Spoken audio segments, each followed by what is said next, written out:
Welcome to Diksha aari works. இன்றைக்கி நம்ம ஒரு பிரைடல் நெக் டிசைன் தாங்க பார்க்க போகிறோம். ஸோ இது வந்து ஒரு பாட் நெக் டிசைன். ஸோ இதை நான் ட்ரா பண்ணிவிட்டு 3 லைனில் வந்து ஜரியில் அவுட்லைன் போட்டிருக்கேன்.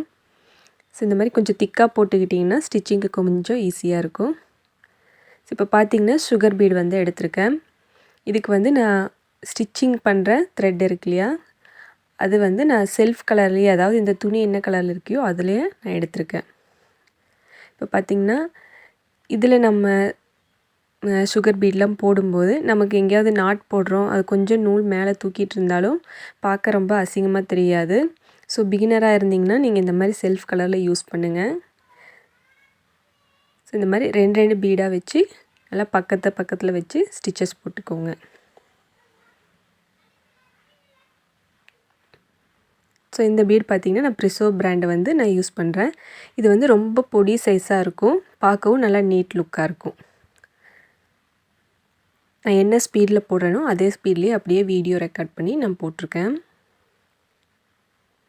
ஸோ ஃபஸ்ட்டு ஸ்டார்டிங்கில் மெதுவாகவே நீங்கள் போட்டு பழகுங்க. போக போக நீங்கள் வந்து ஸ்பீடு வந்து இன்க்ரீஸ் பண்ணிக்கலாம்.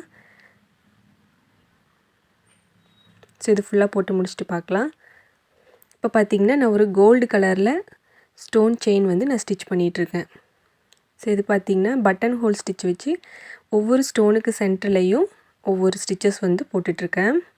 ஸோ இந்த மாதிரி போடும்போது நல்லா கர்வ் வந்து நமக்கு நல்லா நீட்டாக திரும்பி கிடைக்கும் ஒவ்வொரு ஸ்டோனுக்கு இடையில ஸ்டிச்சஸ் போடும்போது. ஸோ இது கொடுத்து முடிச்சுட்டு நம்ம பார்க்கலாம். இப்போ பார்த்திங்கன்னா ஒரு லைன் சுகர் பீடும் கொடுத்து முடிச்சிருக்கோம். ஸோ இப்போ பார்த்திங்கன்னா இந்த மாதிரி ஜிக்ஸாக்காக வந்து நான் சுகர் பீட்லேயே போட போகிறேன்.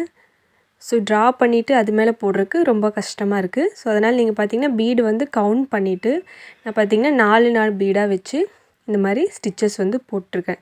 ஸோ அந்த மாதிரி போடும்போது நமக்கு வந்து கரெக்டான அளவில் வந்து இந்த ஜிக்ஸாக் வந்து கரெக்டாக வருது. ஸோ ஒவ்வொரு இடத்துக்கும் நாட் போடணுன்ட்டு இல்லை, ஒரு செயின் ஸ்டிச் எக்ஸ்ட்ரா போட்டுட்டு நீங்கள் அப்படியே திருப்பிக்கிட்டிங்கன்னா ஓகே. இதில் வந்து நம்ம ஷார்ப் எட்ஜஸ் கொடுக்கணுன்ட்டு அவசியம் இல்லை. ஸோ இந்த மாதிரி நீங்கள் ஜிக்ஸாக் லைன்ஸ் மட்டுமே கரெக்டாக போட்டே போனீங்கன்னா போதும். ஸோ ஒரு ஸ்டிச் மட்டும் எக்ஸ்ட்ரா கொடுத்துட்டு மறுபடியும் 2 பீடுக்கு ஒரு வாட்டி ஸ்டிச் போட்டு மறுபடியும் ஒரு 2 பீடு போட்டுக்கோங்க. ஸோ நாட் போடாமையே நம்ம இதே மாதிரி ஃபுல்லாக கொடுத்து முடிச்சுக்கலாம்.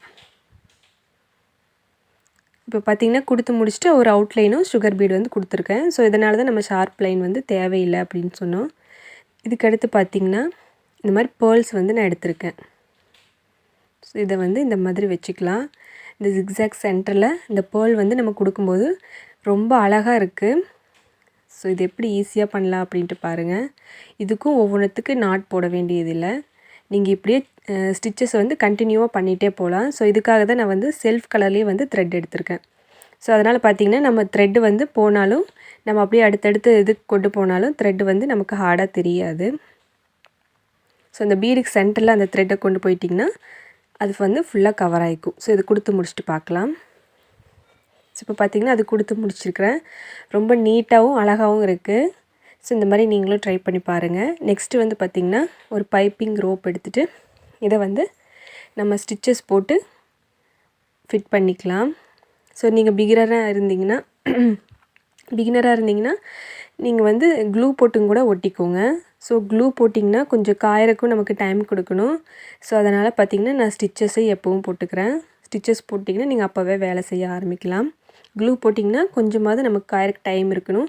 அப்போ தான் நம்ம கீழேயும் அந்த க்ளூவோட வந்து ஈரத்தன்மை வந்து இருக்கும். நம்ம த்ரெட்டு சுற்றும் போதெல்லாம் கீழே அந்த க்ளூ வந்து நம்ம கையில் பட்டுகிட்டே இருக்கும், ஈரமாக இருக்கும், நமக்கு போடுறக்கும் டிஸ்டர்பன்ஸாக இருக்கும்.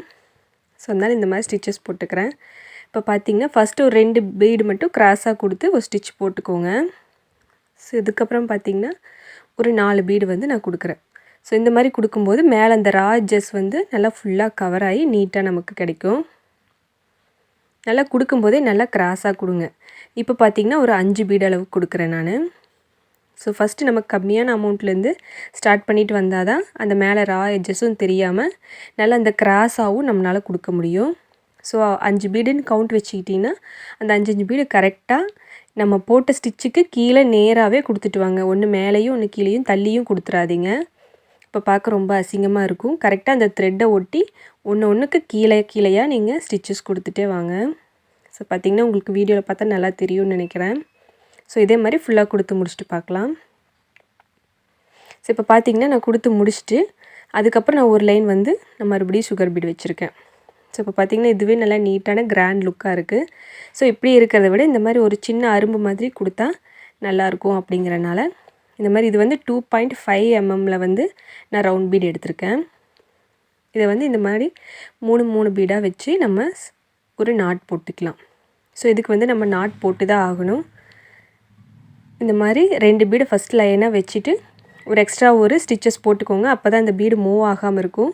அப்புறம் இந்த 2 பீடுக்கு சென்டர்லேயும் ஒரு ஸ்டிச்சு போட்டு அங்கேருந்து த்ரெட்டை எடுத்துகிட்டு நீங்கள் ஒரு பீடை கொடுத்துட்டு ஒரு நாட் போட்டுக்கோங்க.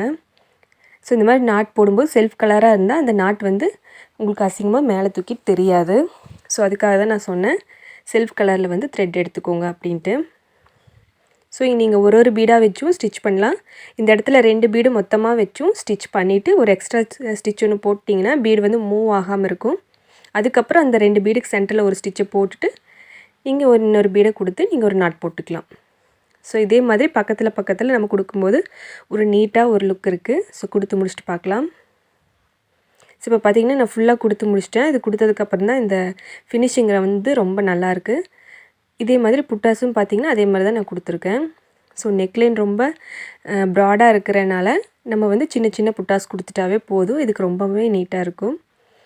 ஸோ பாருங்கள், இந்த டிசைன் வந்து உங்களுக்கு பிடிச்சிருக்குன்னு நினைக்கிறேன். பிகினர்ஸும் ரொம்ப ஈஸியாக பண்ணுற மாதிரியான ஒரு டிசைன் தான் இது. ஸோ இது வந்து நான் இன்றைக்கி ஒரு ஷார்ட்ஸ் வீடியோவாக ஒன்று போட்டிருக்கேன். ஸோ அந்த பொண்ணு வந்து போட்டுட்ருக்கிற மாதிரி ஒரு வீடியோ ஒன்று இருக்குது. ஸோ ஸ்டிச் பண்ணி அதை போட்டிருக்காங்க. ஸோ நீங்கள் அதை பாருங்கள். பிடிச்சிருந்தால் லைக் பண்ணுங்கள், ஷேர் பண்ணுங்கள். மறக்காமல் சேனலை சப்ஸ்கிரைப் பண்ணிக்கோங்க. தேங்க்யூ ஃபார் வாட்சிங். பாய்.